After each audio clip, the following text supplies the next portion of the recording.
Tonight our notes are on angles. So you should have your foldable here. It's like a flipbook waterfall. So the way that we're going to work it is we're going to start at the top where the staples are. And this very front cover, this is going to be our first set of notes.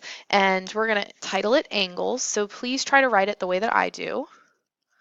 And we'll include some notes and some pictures. So angles, here we go. So an angle is something that looks possibly like this. We should all be familiar with what an angle looks like, and some of this vocabulary is going to be very familiar to you. So let's go ahead and label this point A, point B, and point C. And the name of this angle is angle ABC. So we name an angle with the middle point being the vertex. Okay, so that B right here and also right here, that's the vertex. And whenever we name an angle, it's always something on either an endpoint or going towards a ray, and then the vertex is in the middle, and then another side. So an angle is the intersection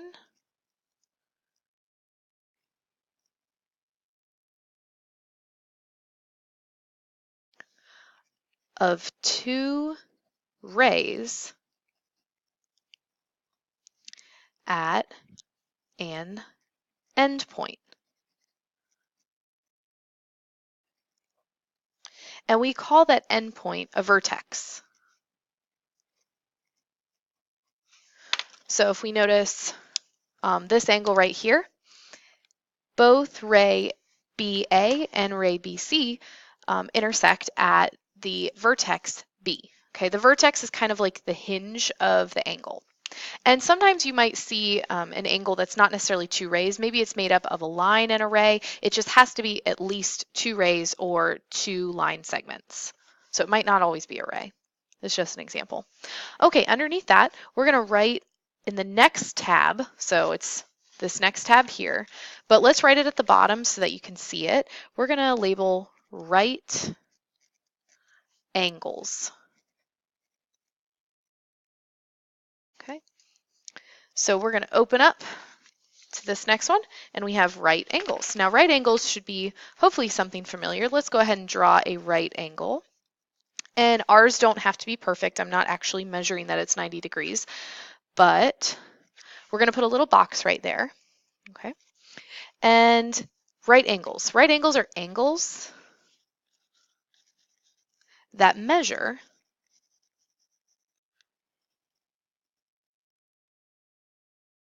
exactly 90 degrees.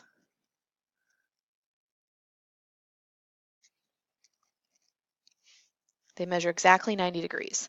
So let's say that let's just label this with an A right here. So since it doesn't have any other points to name it, we're going to name this A. So here's angle A. And we say the measure of angle A is 90 degrees. Whenever you see a little M in front, that means that it's talking about the measure. Okay, so the measure of angle A is 90 degrees. Anytime you see this box right there, this little box is so important. This is what signifies 90 degrees. So anytime you draw an angle, if you want it to be a right angle, you can't just draw it and make it look like it's 90 degrees. You have to put the box there. If the box is there, then we know that it is for sure 90 degrees. Right angles. Next type of angle that we're going to talk about on the next tab is also something familiar, hopefully, and they are acute angles. Acute angles. So let's go ahead and flip to the next page. We're looking at acute angles. Now, acute angles are angles that measure, oopsies, that measure less than 90 degrees. Angles that measure less than 90 degrees. So let's say we have this angle here, and let's label it. Let's put an X and then a Y and a Z. And let's say that this measures 26 degrees. So we would say the measure, that's what that M means, of angle XYZ, XYZ is 26 degrees. Okay. So remember when we were talking about angles at the very beginning, how the vertex is that middle letter when you name it? Notice we did the same thing here. Our vertex is Y, and Y is the middle letter. The vertex is always, when you're naming an angle, the vertex is always in the middle. There's our vertex. Okay. But also in the previous example in right angles, notice we didn't have endpoints that we could pick. We didn't have anything labeling these rays. So sometimes you just name an angle with its vertex. So in this case, this was just the measure of angle A. All right, we've talked about acute angles. So that means that the next one we're going to talk about is obtuse. So we have obtuse angles.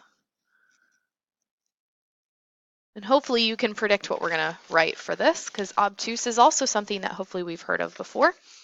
Obtuse angles are angles whose measure are angles that measure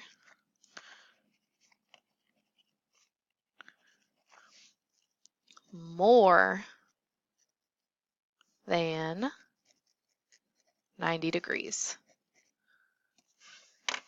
Angles that measure more than 90 degrees.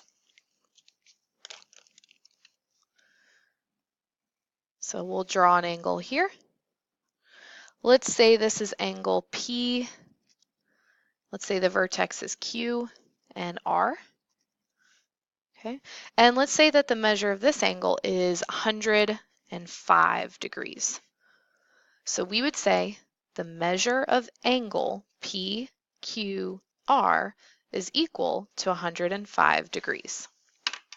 Notice when we're naming it, our vertex Q is the letter in the middle. All right, moving on to the next one. Now we're going to talk about congruent angles. Congruent should be a word that we recognize. Remember, congruent is shown with that symbol. It looks like an equal sign with a tilde on top of it. So let's flip up. We have congruent angles.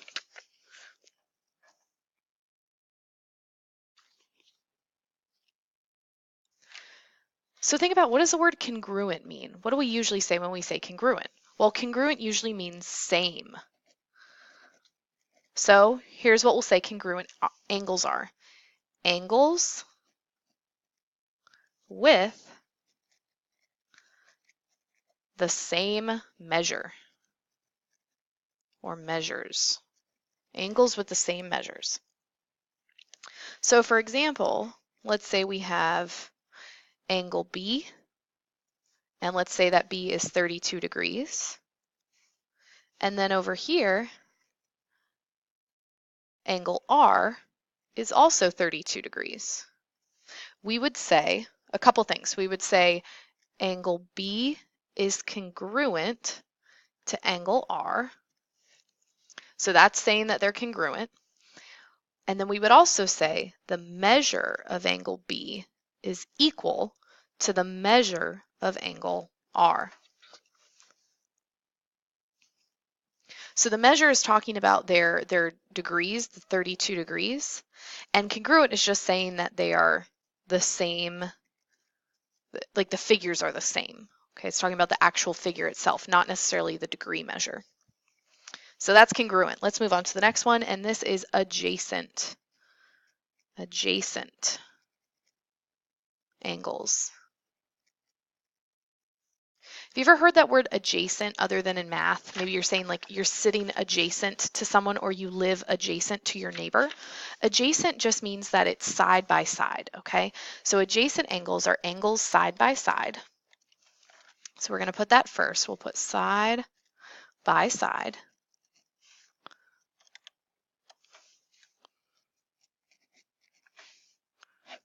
And then to get more technical, we'll say that they share a common vertex and side. Now that side could be a ray, it could be a line segment, or it could be a line. So we'll give you an example. Let's say I have an angle here. Let's say this angle is A, B, C. And then let's also put an angle here. Let's put point D. So we would say that angle DBA, so angle DBA is right here. DBA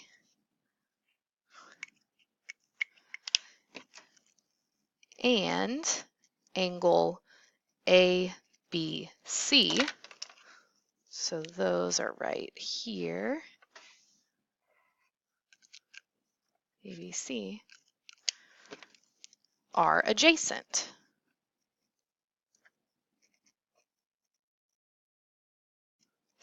So angle DBA and angle ABC are adjacent. Okay.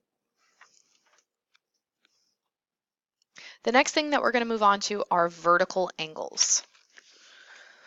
So vertical angles, and you might have to pause the video to catch up with me. I might move a little bit quicker for this. So vertical angles, I want to draw a figure first so that we can see it. Okay. So I'm going to label this as angle 1 and angle 2, angle 3, and angle 4. And I'm giving you like this like single arc and then a double arc. I'm doing that for a reason. So vertical angles are angles formed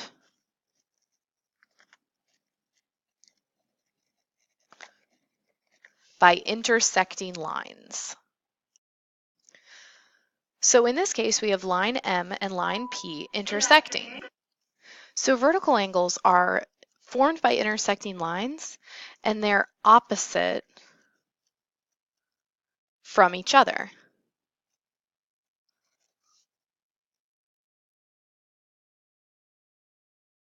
So what that means is angle 1 and angle 3 are vertical. Similarly, angle 2 and angle 4 are vertical because they're opposite each other. They're across from each other. And one last important thing about those vertical angles, not only are they opposite from each other, but they are congruent.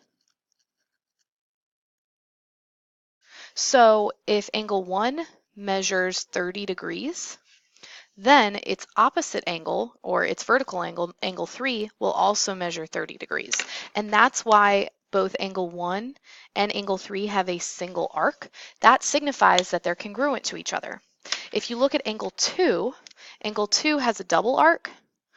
Let's say angle 2 is 150 degrees. Well, the angle across from it, angle 4, would also measure 150 degrees. And it has a double arc to say that it's congruent to angle 2.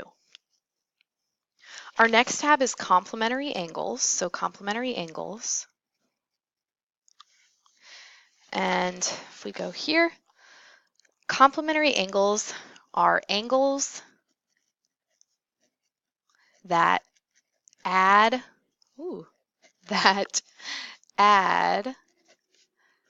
to 90 degrees. And here's one way to remember it. Complementary starts with a C, and you can take that C and turn it into a 90. You can turn it at 90 degrees. So complementary 90. Now notice they do not have to be adjacent. So you could have angle 1 and angle 2 that are adjacent, or you could have angle 3, and let's say that angle is 30 degrees, and angle 4, let's say that that angle is 60 degrees. Together they sum to 90, even though they're not necessarily adjacent. They're still complementary. The next thing we have are supplementary angles, and these are angles that add to 180. One way to remember that, think S for supplementary. You can turn S into a 180 for 180 degrees. And just like complementary, they can be adjacent, but they don't have to be.